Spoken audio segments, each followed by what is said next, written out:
Positive আছে পুরো দল, এমন না যে আমরা ভেঙে পড়েছি, আমাদের সুযোগ এখনো আছে। এক্সপেরিয়েন্সের দিক থেকেও আমি বলবো ইংল্যান্ড আমাদের থেকে অনেক এগিয়ে ছিল। কারণ আমাদের যে অ্যাবিলিটি আছে, আমাদের স্পিন ডিপার্টমেন্ট অনেক স্ট্রং। 130+ যদি আমরা করতে পারি এই উইকেটে, আমাদের bowling unit capable to defend that. দেখেন, আমরা সত্যিকার অর্থে ইংল্যান্ড যেভাবে ব্যাটিং শুরু করেছিল পাওয়ার প্লেতে, আমরা সেখান থেকে কিন্তু বোলিং গ্রুপ খুব চমৎকার কামব্যাক করেছি। আমরা তাদেরকে 119-এর মধ্যে স্ট্রিক করতে পেরেছিলাম।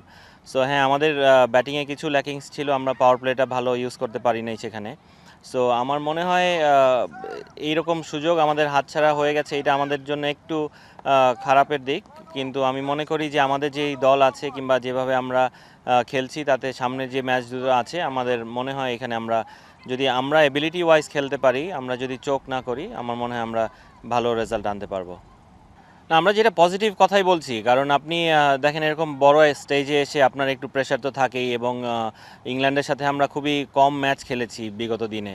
সো এক্সপিরিয়েন্সের দিক থেকেও আমি বলবো ইংল্যান্ড আমাদের থেকে অনেক এগিয়ে ছিল, ওই জায়গাটাই আমরা হেরে গিয়েছি। সো আমার মনে হয় আমরা যেভাবে ওদের সাথে, ওরাও এখন পজিটিভ আছে। আমাদের নেক্সট ম্যাচের আগে আমাদের 3 দিন প্র্যাকটিসের সুযোগ আমরা পাবো। 3 দিন হয়তো বা প্র্যাকটিস ওরকম হবে না, 2 দিন আমরা প্র্যাকটিস করব।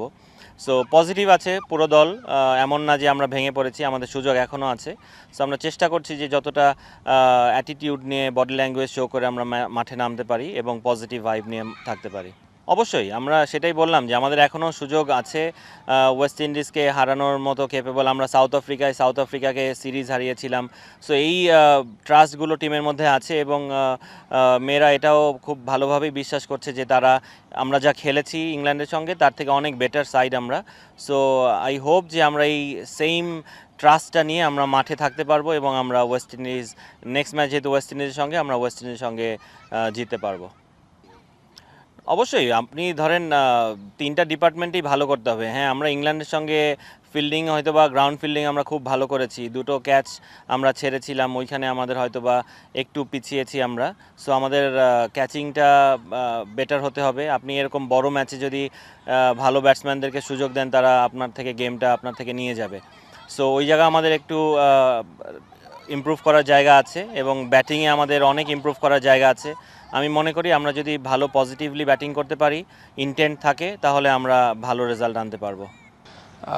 আসলে স্কটল্যান্ডের যে ম্যাচটা আমরা খেলেছি, উইকেটটা যেইভাবে আমাদের বিহেভ ছিল, এটা আমরা দুপুরের ম্যাচটা ছিল। তো রাতে আমরা যে ম্যাচটা ইংল্যান্ডের সাথে ম্যাচটা, হয়তো আমাদের স্ট্রাইক রোটেশনটা আমরা যদি একটু বেটার অপশন করতে পারতাম শুরুতে, এবং পাওয়ার প্লেটা ইউজ করতে পারতাম, হয়তো আমাদের রেজাল্টটা আমাদের ফরে আসতো। আফটার ম্যাচ আমরা প্লেয়ারদের সাথে কথা বলেছি। So they are looking for against West Indies. আশা করি আমরা যেই ভুলগুলো করেছি সেটা থেকে আমরা বেরিয়ে আসতে পারবো। আমরা চেষ্টা করছি আমাদের যে প্রসেসটা আমরা মেনটেন করি এর আগে থেকে, সেইভাবে এগিয়ে যাওয়া। আশা করি ব্যাটাররা যেভাবে প্রথম ম্যাচটা কিছুটা হলেও বেটার পারফরমেন্স দেখিয়েছে, ওটা থেকে যদি একটু আমরা আরেকটু বেটার করতে পারি, আর লাস্টের ম্যাচের যে ভুল ত্রুটিগুলো হয়েছে সেখান থেকে আমরা বেরিয়ে আসতে পারি, তো hopefully we are coming back strongly.